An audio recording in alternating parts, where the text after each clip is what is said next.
बिस्मिल्लाहिर्रहमानिर्रहीम। हमने इससे पहले हाफ पार्ट जो है वो इंफॉर्मेशन टेक्नोलॉजी का कंप्लीट कर लिया है। उसमें तकरीबन 12 से 15 क्वेश्चंस हमारे पास थे। अब जो हम करने के लिए जा रहे हैं उससे फर्दर आगे सेकंड पार्ट है वीडियो का, ये इंफॉर्मेशन टेक्नोलॉजी आम बोर्ड के हवाले से ना MCQs जो है वो हम सॉल्व करने जा रहे हैं। तो अब नेक्स्ट जो है इंफॉर्मेशन टेक्नोलॉजी का जो चैप्टर है वो हमने किया है, लेकिन उस चैप्टर के अंदर से बहुत सारी चीज़ें ऐसी होंगी जो इसके अंदर डिस्कस की जाएंगी, वो मैं इसमें बताऊंगा तो आपको खुद ब खुद वो चीज़ें क्लियर होती चली जाएंगी। अब जरा सुने, light is confined with in the core of a simple optical fibre. Light जो होती है वो ऑप्टिकल फाइबर के अंदर कन्फाइंड हो जाती है, ट्रैप हो जाती है एक कोर में और दूसरे। तो यहाँ पे TIR परफॉर्म हो रहा होता है, आपको पता है। और TIR कैसे परफॉर्म, सुने आपको बता रहा हूं। ऑप्टिकल फाइबर में जब TIR परफॉर्म होता है तो उसका रीजन क्या होता है कि लाइट जब स्ट्राइक करती है, light strikes on the surface, upper surface, तो वहां पे उसका एंगल ऑफ इंसिडेंस उसके क्रिटिकल से बढ़ जाता है। और बढ़ने की वजह से लाइट क्या कर जाती है, रिफ्लेक्ट। अच्छा, एक और खास बात, अगर मैंने लाइट को, ये चीज दिमाग में और कान से सुन के रखिएगा, अगर मैंने किसी मटेरियल में लाइट को एंटर कराया और मैं चाहता हूं कि उस मटेरियल में लाइट ट्रैप हो जाए, क्या हो जाए, ट्रैप हो जाए, तो मुझे उस मटेरियल की डेंसिटी को, जो मटेरियल की डेंसिटी उसको बहुत ज्यादा रखना पड़ेगा। जब मैं हाई डेंस मटेरियल रखूंगा तो उसका क्रिटिकल एंगल उतना ही क्या होता जाएगा, कम होता जाएगा। जितना कम क्रिटिकल एंगल होगा उतने ट्रैप हो जाने के चांसेस क्या होंगे, बढ़ जाएंगे। समझ रहे हैं, बात समझ में आई? तो इसका मतलब क्या हो गया कि जितना डेंसर मटेरियल उतना ही ज्यादा रिफ्रैक्टिव इंडेक्स, और जितना ज्यादा रिफ्रैक्टिव इंडेक्स मटेरियल का उतना ही कम क्रिटिकल एंगल। समझ रहे हैं? डायमंड हार्डेस्ट सब्सटेंस होता है, उसका क्रिटिकल एंगल सिर्फ 17 डिग्री होता है, 17 डिग्री। 17 डिग्री मेजर करें तो बहुत ही कम एंगल आता है।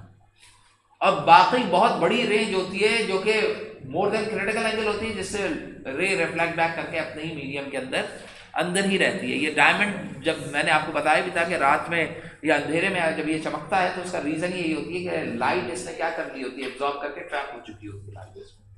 तो क्रिटिकल एंगल जो होता है वो जितना कम होगा, ट्रैपिंग उतनी ही ज्यादा होगी और अच्छी होगी। और मैं अगर लाइट पाइप बना रहा हूं तो मुझे लाइट को ट्रैप रहने देना या निकाल देना। एक पाइप है जिसमें से पानी बहा रहा हूं मैं, तो वो जो पानी पाइप में से बह रहा है, मेरी कोशिश क्या है कि पाइप पे सुराख हो ताकि बाहर निकाला, नहीं ना, पानी का एक कतरा भी वहां से बाहर ना जाए। तो लाइट का एक पॉइंट भी लाइट जो है वो उससे एस्केप ना कर सके। तो एस्केप करने से बचाने के लिए if the refractive index of that material जितना ज्यादा होगा उतना ही मेरे लिए क्या है, बेहतर है। लेकिन जाहिर बात है कि जब मैं मटेरियल का रिफ्रैक्टिव इंडेक्स बढ़ाने के लिए जाऊंगा तो मैं बहुत ज्यादा डेंसर मटेरियल यूज करूंगा तो वो हो ही मेरे लिए बहुत कॉस्टली जाएगा। तो एक सर्टेन लेवल तक रख के उस एंगल के ऊपर जब आप लाइट को सेंड करते हैं तो ये पॉसिबिलिटी रखी जाती है कि 100 नहीं तो चलो 99% लाइट ना रिसीव हो जाए, ट्रैप रहे, और 1% जो है वो एस्केप करे, जिसके लिए हम दूसरी टेक्निक्स यूज करके जो एस्केप लाइट होती है उसको भी हम क्या कर लेते हैं, मालूम कर लेते हैं। जैसे कि मैं आपको बताऊं ये कैसे किया जाता है कि मैं यहाँ से खड़े होकर कोई चीज डिक्टेट कराता हूँ, मैं एक दफा बोल देता हूँ तो उसमें से बाज बच्चे से सुन लेंगे ना और लिख लेंगे, लेकिन कुछ नहीं लिख पाएंगे।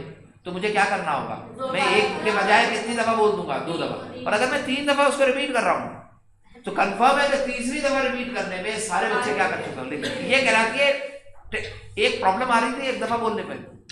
तो मैंने क्या किया, एक एल्गोरिथम, एक टेक्निक अप्लाई की इसके ऊपर, और उस टेक्निक की एप्लीकेशन में आउटकम रिजल्ट मेरे पास 100% आने लगा। तो कुछ लाइट अगर एस्केप कर भी जाती है तो उसकी कुछ ऐसी टेक्निक्स अप्लाई की जाती है जिसके ऊपर आपके पास रिजल्ट या आउटकम जो होता है वो 100% के ऊपर अचीव हो जाता है। समझ गए?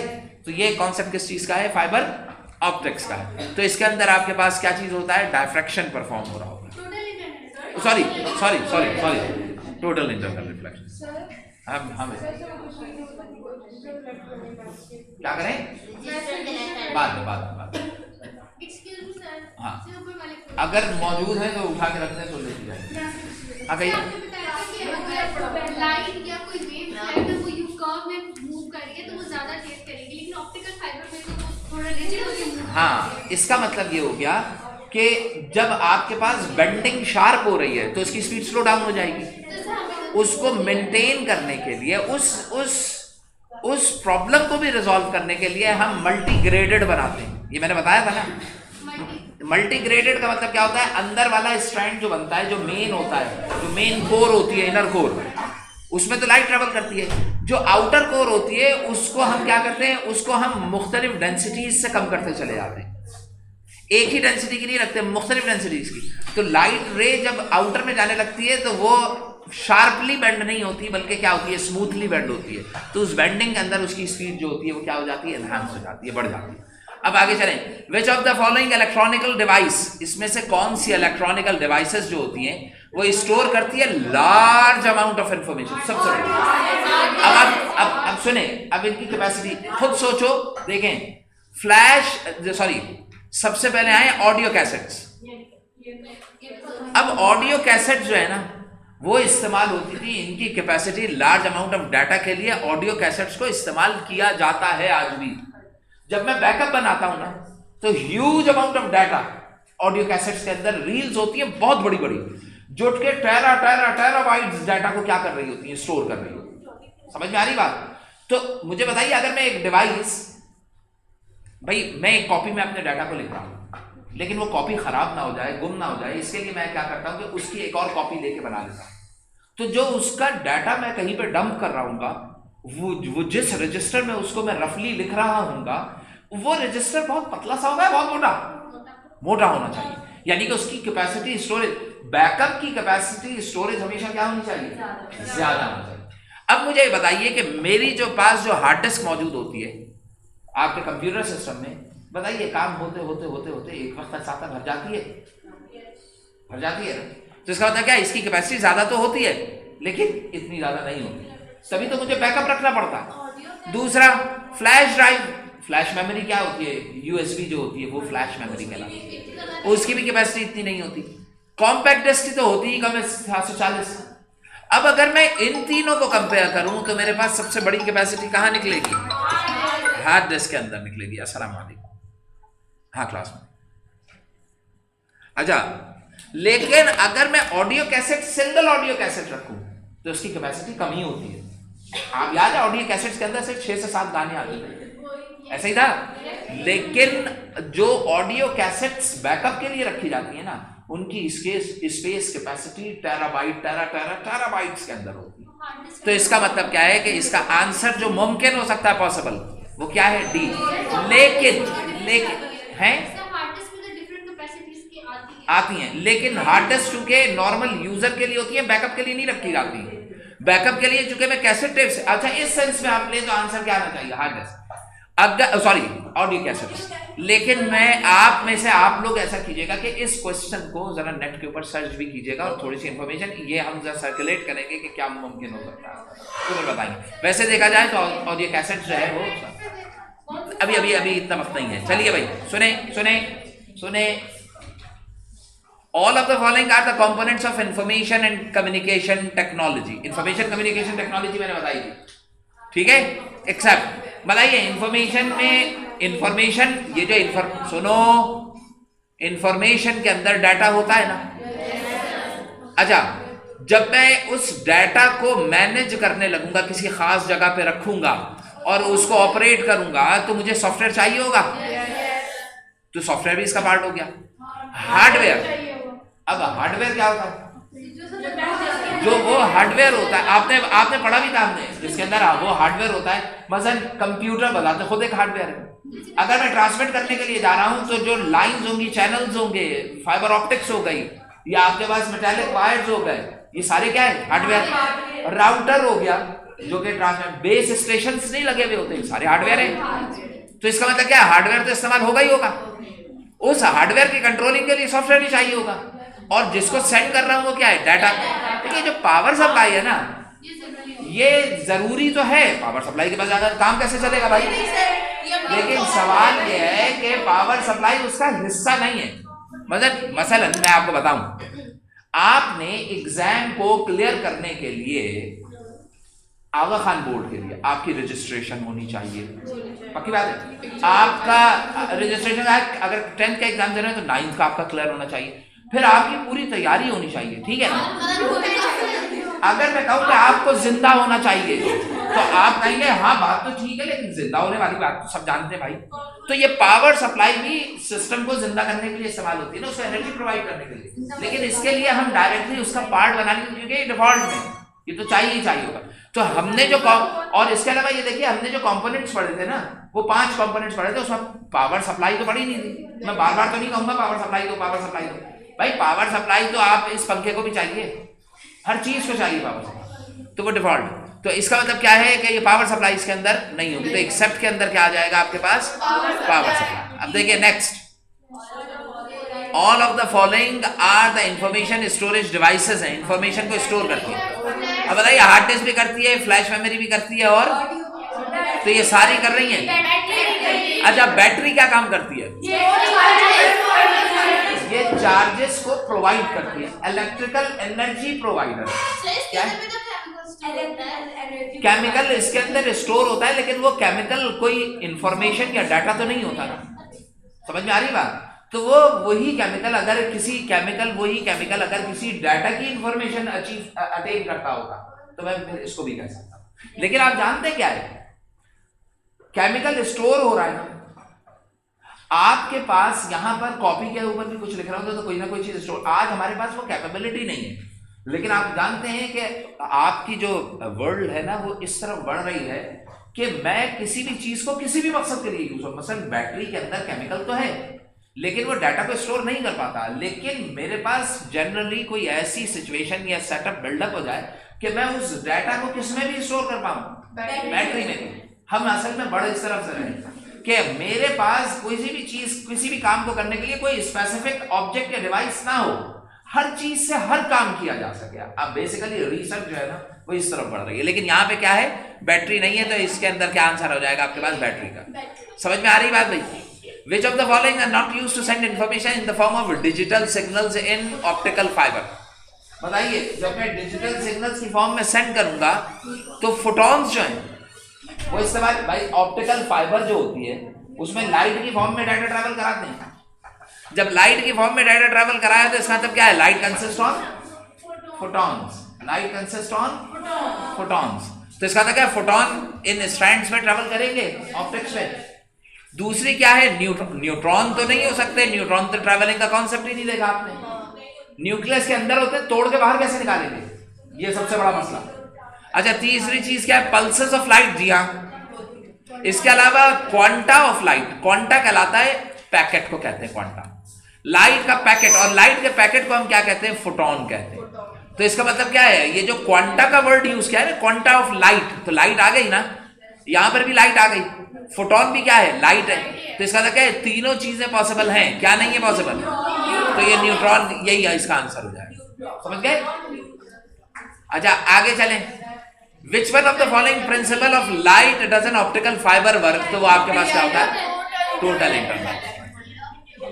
सुने, देखें एक जैसे क्वेश्चन आ रहे हैं कि नहीं, अब जरा देखें सुने सुने सुने क्या बता रहा हूं उसको समझे। देखें ये है आपके पास एक, ये आपके पास क्या है, टावर है, ठीक है। टावर से सिग्नल को सेंड किया गया, सिग्नल यहां ऊपर की तरफ गया, यहां पे जो एटमॉस्फेयर था, यहां पे कोई ना कोई चीज होगी जिसने इसे क्या किया होगा, रिसीव किया होगा। क्या किया होगा, रिसीव। और रिसीव करने के बाद इसको क्या किया होगा, एटमॉस्फेयर से सेंड बैक किया होगा। तो तुम खुद सोचोगे वो क्या हो सकती है, सैटेलाइट। क्या एटमॉस्फेयर में क्या चल रही है, देखो इसका आंसर एक तो ये हो सकता है, मैं समझ सकता हूं कि सैटेलाइट हो सकती है। अच्छा अगर सैटेलाइट नहीं थी और फिर भी बेंड कर गई तो ये टोटल इंटरनल रिफ्लेक्शन हुआ। लेकिन टोटल इंटरनल रिफ्लेक्शन के लिए लाइट को ट्रैवल करना चाहिए डेंसर से रेयर में। बताओ क्या ये वाली एयर, क्या ये डेंसर हो सकती है? अब सोचो, एक करके देखें। अब आप बताइए, जब मैं हवा को गर्म करता हूं तो लाइटर हो जाती है, और ठंडी हवा जैसे जैसे आप ऊपर बढ़ते हैं नहीं, तो ठंडक बढ़ती जाती है। तो इसका मतलब क्या है, ऊपर की एयर डेंसर होगी और नीचे की क्या होगी, लाइटर। तो लाइटर से डेंसर में क्या refraction, total internal reflection perform हो पाएगी? नहीं। समझ में आई बात? जैसे जैसे मैं ऊपर, भाई आप जब नॉर्दर्न एरियाज में जाते हैं तो ठंड बढ़ती है कम हो जाती है? बढ़ती है। तो इसका मतलब क्या, ऊपर डेंसर है। कराची जो है वो कहाँ पर है, रेयर पे। तो बताइए, एक मीडियम रेयर है, दूसरा क्या है, डेंसर। तो TIR कभी भी परफॉर्म नहीं। तो बताइए, एक लेयर से दूसरी लेयर में वापस अगर आप लौट रहे हैं तो ये काम यहाँ पे परफॉर्म नहीं हो सकता। ये काम TIR का यहाँ पे परफॉर्म नहीं। तो इसका मतलब क्या है, कोई ना कोई ऑब्जेक्ट होना चाहिए जो रिसीव करके सेंड बैक करे, और वो ऑब्जेक्ट क्या होगा, सैटेलाइट। अच्छा, यहां पे इसने ये जो इंफॉर्मेशन सेंड की है, ये बेस स्टेशन को सेंड की है। किसको सेंड की है, बेस। अब प्रॉब्लम ये आती है कि ये अर्थ जो है, देखिएगा जरा समझिएगा इसको, ये अर्थ ऐसे है, ठीक है। ये जो सैटेलाइट है, ये सैटेलाइट यहाँ पे, ये जो रिसीविंग है, ये जो रिसीविंग एंड है, जो सैटेलाइट से रिसीव करना, ये यहाँ पर है। यहाँ पे इसका बेस स्टेशन भी लगा है। जब ये बेस स्टेशन से इंफॉर्मेशन को सेंड करेगा तो वो इंफॉर्मेशन तो यूं सीधी चली जाएगी, इसके पास पहुंच पाएगी, क्योंकि अर्थ कर्व है। तो इसका मतलब क्या है कि अगर मुझे यहाँ पे भेजनी है इस तरफ, यहाँ पे इस टावर को रिसीव करनी है, तो मुझे एक टावर यहाँ लगाना पड़ेगा, फिर एक टावर मुझे यहाँ पे इंस्टॉल करना पड़ेगा जो इस पे भेजे, फिर ये वाला टावर जो है ये सीधी इसके पास भेज सकता। समझ रहे हैं? तो इसका मतलब क्या है कि लॉन्गर डिस्टेंस के ऊपर जब मैं रे को सेंड करता हूं तो वो ऊपर आसमान पे चली आती है। लॉन्गर डिस्टेंस पे you will have to install multiple substations. दरमियान में आपको क्या बनाने पड़ेंगे, स्टेशंस बनाने पड़ेंगे। जिसका मतलब क्या है, दो टावर के दरमियान डायरेक्टली कम्युनिकेट में जमीन पर नहीं कर सकते। हाँ, अगर मैं इस सब स्टेशन को उठा के आसमान पे ले जाऊं, यानी कि वो स्टेशन के नीचे वो सैटेलाइट के फॉर्म में आसमान पे रख दे, तो आप उधर सेंड करेंगे, वो उधर सेंड कर देंगे। अब ये बताइए, अर्थ का जो कर्वेचर है वो उसके ऊपर इंपैक्ट नहीं कर सकता। तो समझ में आई बात? तो ये मेजर कॉन्सेप्ट है ट्रांसमिशन का, जिसकी वजह से सैटेलाइट बिल्डअप हुई। अब मुझे ये बताइए कि दरमियान में यहाँ पे एक स्टेशन यहाँ पे आया, एक यहाँ पे आया, 10 सब स्टेशन की जगह एक सैटेलाइट यूज हो रही है, तो मेरे लिए बेहतर नहीं है? कम्युनिकेशन फास्ट होगी। बात समझ में आ रही है कि मैं जमीन के ऊपर ट्रांसमिट कर्वेचर को एलिमिनेट करने के लिए मैं क्या यूज कर लूं, सैटेलाइट। इस वजह से सैटेलाइट यूज होती है। और सैटेलाइट कैसे यूज हो रही होती है, आप देखते हैं ना कि एक रॉकेट होता है बहुत बड़ा सा, उसके साथ वो आग लगी हुई होती है और वो ऊपर जा रहा होता है। वो बेसिकली क्या करते हैं, वो सब स्टेशंस को लेके जाते हैं। सैटेलाइट्स जो होती है ना, उनको अपने साथ लेके ऊपर जाके इंस्टॉल करते हैं, उस अर्थ के बैरियर के अंदर उनको रखते हैं, और रखने के बाद वो सर्कुलर मोशन के अंदर वो सर्कुलर मूव कर रही होती है, फ्री फॉल होती है। जब वो सर्कुलर मूव करती है तो वो एक कांस्टेंट स्पीड के साथ सर्कुलर मोशन के ऊपर कांस्टेंटली क्या करती रहती है, मूव। बैटरी इस तरह से डेड नहीं होती कि उसके अंदर, बैटरी डेड ना होने का मतलब यह है कि उसमें सोलर पैनल्स लगे हुए होते हैं और वो उनके ऊपर ऑपरेट हो रही होती है। बैटरी चार्ज हो रही होती है, डिस्चार्ज होती है। खराब होने के लिए अगर कोई प्रॉब्लम आएगी तो वो उस प्रॉब्लम को आप रिजॉल्व कैसे करेंगे कि आपने दोबारा से उसी रॉकेट में बैठना पड़ेगा, खुद जाना पड़ेगा ऊपर, और वहां पे ISIS जो सबसे बड़ी सैटेलाइट है, आप देखते हैं उसकी जो इमेजेस आ रही होती हैं, वीडियोस जो शेयर की जा रही होती हैं, वो बंदे वहां मौजूद होते हैं, इंजीनियर्स जो उसके ऊपर वर्किंग कर रहे होते हैं बाकायदा। और जो खला के अंदर नहीं, यहाँ से कोई भी ऐसी नहीं है जो चली जा रही है, तमाम की तमाम रोटेट कर रही है। हाँ, अगर कोई सैटेलाइट मेरे लिए, आप मुझे एक बात बताइए, मैंने 10 बेस स्टेशन बना दिए, सुन तो लो, 10 सैटेलाइट अपने, ये जितनी सैटेलाइट्स मूव कर रही हैं, सब अपने इनर्शिया पे मूव कर रही हैं और अंडर ग्रेविटी मूव कर रही हैं। इनको पावर सप्लाई अंदर जो ऑपरेशन परफॉर्म, उसको चलाने के लिए नहीं चाहिए, उसके अंदर जो इक्विपमेंट लगा है उसको तो पावर चाहिए ना। भाई सैटेलाइट में बैठ गए आप, सैटेलाइट घूम रही है, अब आपके पास वहां पे एक मोबाइल है या एक टीवी है, उसको चलाने के लिए इलेक्ट्रिसिटी चाहिए ना। वो तो आपकी ग्रेविटेशनल फोर्स नहीं प्रोवाइड करेगी ना, तो उसकी एनर्जी के लिए आपको एक सेपरेटली पावर सोर्स चाहिए होती है। तो यहां तक बात समझ में आ गई। अब यहां पे ये क्लियर कर लेने के लिए कह रहे हैं, antenna the transmitted convert radio signal into, देखिए the radio wave intercepted by an antenna, एक एंटेना से इंटरसेप्ट हो रहा है, the antenna convert this wave into. अब बताइए, जहालत ये है कि तस्वीर किस चीज की बनाई है और पूछ क्या, लेकिन इससे फायदा क्या हुआ कि वो पार्ट जो मैंने नहीं पढ़ाया था वो इसके अंदर कवर अप हो गया, ठीक है ना। अच्छा, अब जरा सुने, radio waves intercepted bye antenna, वो किसमें, इलेक्ट्रिकल सिग्नल्स के अंदर क्या करेगा, उसको कन्वर्ट। इलेक्ट्रिकल सिग्नल्स का मतलब क्या है कि वो एनालॉग भी हो सकते हैं और इलेक्ट्रिकल दोनों हो सकते हैं। अब मेरे लिए बेस्ट क्या है? इलेक्ट्रिकल, क्योंकि जो वेव्स उससे टकराएंगी तो वो इलेक्ट्रोमैग्नेटिक वेव्स वायर्स के अंदर क्या चीज करंट बिल्डअप करेंगे और करंट जो होगा वो इलेक्ट्रिकल सिग्नल्स होंगे जो कि जनरेट होंगे। तो बेहतर मेरे पास क्या ये है, और उसके अंदर ऑप्शंस फिर इन्होंने बाद में चेंज किए होंगे। आगे चले, the nucleus of an element. सुने भाई, ये क्वेश्चन चेंज हो गया है। ये क्वेश्चन जो है ये किससे आ गया है? न्यूक्लियर फिजिक्स से आ गया। अब देखिए इसमें क्या कह रहे हैं, the nucleus of an element consist of 90 protons है उसमें और 144 न्यूट्रॉन्स। तो प्रोटॉन और न्यूट्रॉन को ऐड अप कर लो तो एटॉमिक मास आ जाएगा। 144 और 90 कितना बना? 4 3 2, ठीक है 234।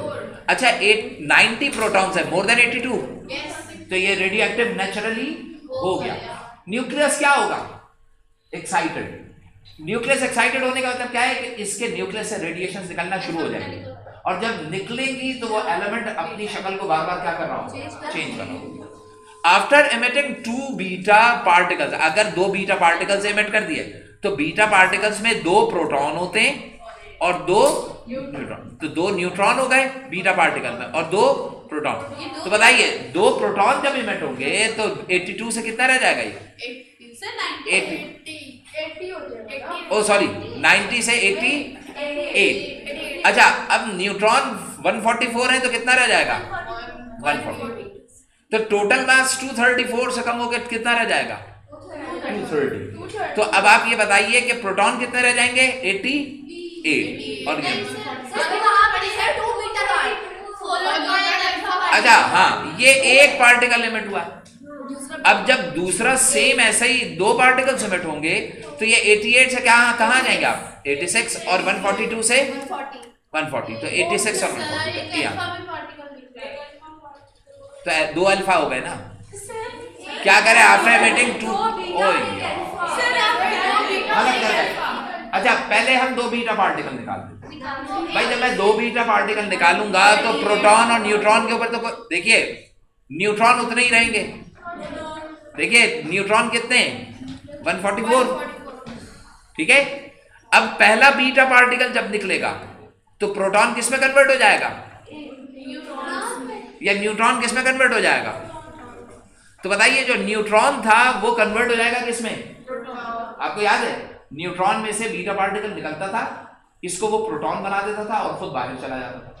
एटॉमिक मास यानी कि proton neutron is converted into proton. बताइए पहला बीटा पार्टिकल निकला तो इसका मतलब क्या हो गया कि 144 कितना रह गया? 143 कम हो गया ना। और जो 90 थे वो कितने बन गए? 91। ये क्या हुआ? एक बीटा पार्टिकल क्या हो गया? एमिट हो गया। अब दूसरा बीटा पार्टिकल इसी पे एमिट करो, 143 कितना रह गया? और ये कितना बन गया? 92। 2 इमिट हो गए। अब क्या चीज इमिट हुआ है? Followed by an alpha particle. अब अल्फा में 2 प्रोटॉन निकल गए तो 92 से 2 और हटा दें तो क्या हो जाए? 90। और 2 क्या निकले? न्यूट्रॉन्स। तो 2 न्यूट्रॉन्स निकलेंगे तो कितना रह जाएगा? ये 140। तो आंसर आना चाहिए 90 एंड 140। समझे भाई? तो ये आंसर्स नहीं होंगे, आंसर सी होगा। ये इस वजह से नहीं समझ में आया कि पिछला कॉन्सेप्ट ही नहीं है। थोड़ा सा दिमाग के अंदर वो कॉन्सेप्ट आएगा तो क्लियर होगा। अभी ये मैं नहीं बता रहा फर्दर, वीडियो के अंदर जो मैंने एक्सप्लेनेशन दी है इसको एक दफा और सुन लीजिएगा जब अपलोड हो जाएगी, वरना जब हम कर रहे होंगे तो उसी वक्त उसको देखेंगे। ठीक है भाई? जिनके समझ में आ गया है वेल एंड गुड। सुनो भाई, all of the following are the permanent storage devices except permanent storage device. सुने, परमानेंट स्टोरेज डिवाइसेस वो होती हैं जिसपे यूजर डाटा को क्या कर सके?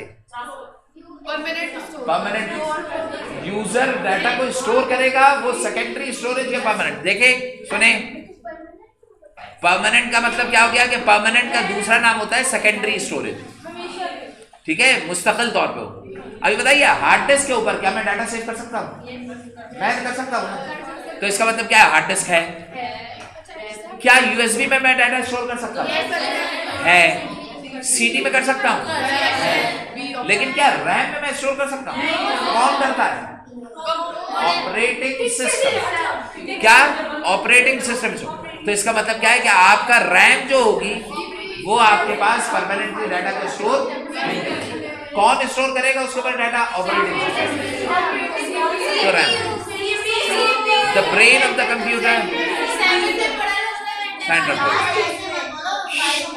सुने, अब जरा खामोशी से रहिए, रिकॉर्डिंग हो रही है, ख्याल करें।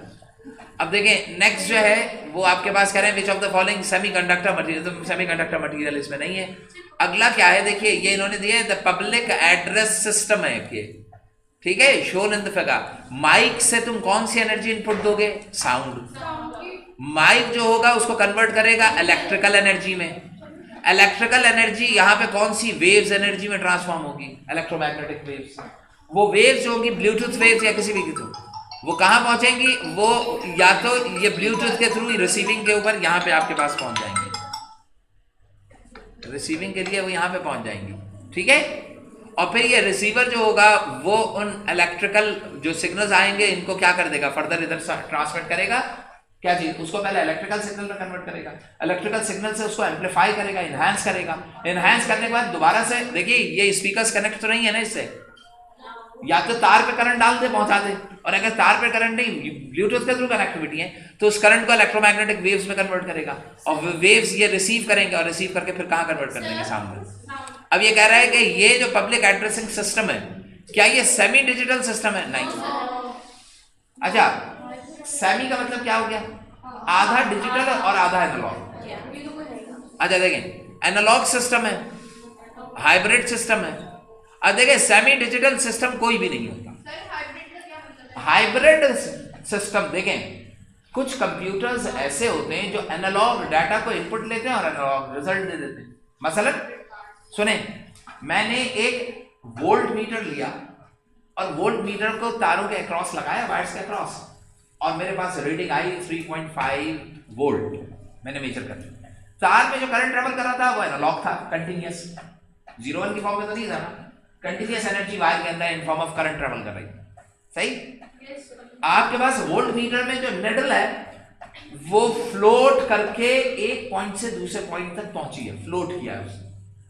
डिजिटल मीटर कोई नहीं लगा था जो कि आपको रिजल्ट बता। तो इसका मतलब क्या है कि जो डिजिटल, ये जो मीटर है एनालॉग, वो सॉरी वोल्ट मीटर, वो उसने इनपुट लिया एनालॉग डाटा को, और एनालॉग डाटा को एनालॉग मशीन के थ्रू डिस्प्ले करा दिया, सुई ने बता दिया कि भाई ये रिजल्ट आ गया, ठीक है। तो इसका मतलब क्या है? वोल्ट मीटर एक एनालॉग मशीन हुई जिसने एनालॉग डाटा को इनपुट करके रिजल्ट दे दिया। एनालॉग डाटा को क्या कर दिया? रिजल्ट दे दिया। दूसरा काम क्या करूंगा मैं? दूसरा काम यह है कि अगर मैं उस एनालॉग मीटर के बजाय 3.4 वोल्ट रिजल्ट आया था, मैं अगर डिजिटल मीटर यूज करूं तो उस डिजिटल मीटर के दोनों वायर मैं दोबारा से तार पे रखूंगा। जब मैं वायर पे प्लेस करूंगा तो वायर के अंदर जो करंट फ्लो कर रहा है वो एनालॉग डाटा या डिजिटल? एनालॉग, कंटिन्यूअस है ना। एनालॉग डाटा एंटर होगा कि इसमें आपके डिजिटल मीटर तक पहुंचेगा। अब डिजिटल मीटर में A to DC लगा, क्या लगा होगा? A to DC, जो कि एनालॉग सिग्नल को कन्वर्ट करेगा कौन से सिग्नल में? जब वो डिजिटल में कन्वर्ट, कैसे होंगे, क्यों होंगे, किधर होंगे, ये जानने की जरूरत नहीं, हो गया ना कन्वर्जन। कन्वर्जन होने के बाद अंदर एक चिप लगी होगी जो कि चिप प्रोसेस करेगी, और प्रोसेस करने के बाद जो डिस्प्ले होगा ना उसका, उसके ऊपर 7 सेगमेंट डिस्प्ले होता है ना, उसमें वो ऐसे करके शो कर रही होगी 3.1, जी बिल्कुल 1, और ऐसे करके 4 को डिस्प्ले कर रही है। जब तुम इसको रीड करोगे तो इसका मतलब क्या है? इनपुट डाटा क्या था? एनालॉग था। आपकी मशीन ने उस एनालॉग को किसमें कन्वर्ट किया? डिजिटल, और डिजिटली उसको ऑपरेट करके आपको दे दिया। तो इसका मतलब क्या हुआ? एक सेकंड रुकिएगा, जो आपको रिजल्ट दिया उसमें आधा डाटा आया क्या? एनालॉग, उसको मैंने कैलकुलेट करने के लिए किसमें कन्वर्ट किया? डिजिटल में। और अब मुझे एक बात बताओ, वो जो निडल हिली थी और 3.4 पे रुकी थी, उसको रीड करना तुम्हारे लिए आसान है या मुश्किल? मुश्किल। वजह क्या है? क्योंकि यहाँ पे डिस्प्ले मीटर पे 3.14 आ रहा है, मुझे कोई मार्क रीड नहीं करने, कोई उसका लीस्ट काउंट नहीं निकालना, कोई टेंशन नहीं ये देखनी कि भाई 1 और 2 पॉइंट्स के दरमियान 10 डिवीजन है तो एक डिवीजन कितने के बराबर होगा, तो मैं कैसे मेजर करूंगा? तुम्हें समझ में आ रही है? उसमें एनालॉग के अंदर मेजरमेंट खुद से लिखनी पड़ती है, मेजर करके। डिजिटल के अंदर अब मसलन मैंने आपको डिजिटल मीटर दिया और आंसर आ गया 3.14 वोल्ट, मुझे कुछ करना पड़ा, कुछ पढ़ना पड़ा, कोई निडल आगे पीछे मूव हुई, डायरेक्ट रिजल्ट दे दिया। The machine which converts, which is having both the capabilities, which take an analog data, converted into the digital one and display the result on LCD display, on 7-segment display, that machine is said to be a hybrid machine. Hybrid क्या करती है, input analogue लेती है, convert, अच्छा digital में conversion का फायदा क्या होता है, खुद ही करेगा, खुद ही बताएगा, मुझे करने की जरूरत नहीं पड़ेगी। एनालॉग मशीन्स क्या करती हैं कि वो खुद से कैलकुलेट करके आपको रिजल्ट, आप देखते हैं ना एक मैथ्स दिया हुआ है उसको आपने कैलकुलेट करना है, आपने वेइंग मशीन पे लिखा, नीचे डिजिटल मीटर में रिजल्ट आ गया, आसान है मुश्किल? आसान। लेकिन अगर आपने उसी मटेरियल को फिजिकल बैलेंस में रखा, एक एक वेट डाल रहे हैं और उसको मेजर करके बता रहे हैं कि दोनों वजन बराबर, ये एनालॉग मेजरमेंट कहलाता है। एनालॉग मेजरमेंट में एक्यूरेसी ज्यादा आ जाती है, डिजिटल इतना एक्यूरेट नहीं होता, लेकिन डिजिटल आपको क्विक रिजल्ट देता। क्या देता है? क्विक रिजल्ट देगा। तो यहां पर हाइब्रिड मशीन जो, अब यहां पे क्या है, इनपुट डाटा कौन सा आ रहा है? एनालॉग। इसने इसको क्या किया, एम्पलीफाई किया। तो एम्पलीफिकेशन करने में जो एम्पलीफायर यूज हुआ है वो एक डिजिटल डिवाइस है, इलेक्ट्रॉनिकल डिवाइस है एम्पलीफायर जो होता है। तो इसका मतलब क्या हुआ कि साउंड एनालॉग डाटा था, डिजिटल डिवाइस इसके अंदर यूज हुई, तभी एम्पलीफिकेशन हुई और फिर बाहर गई। तो इसका मतलब क्या है कि मैं इसको कौन सा सिस्टम कहूंगा? बस इसको यहीं तक रखिएगा। एक चीज और मैं बताऊंगा,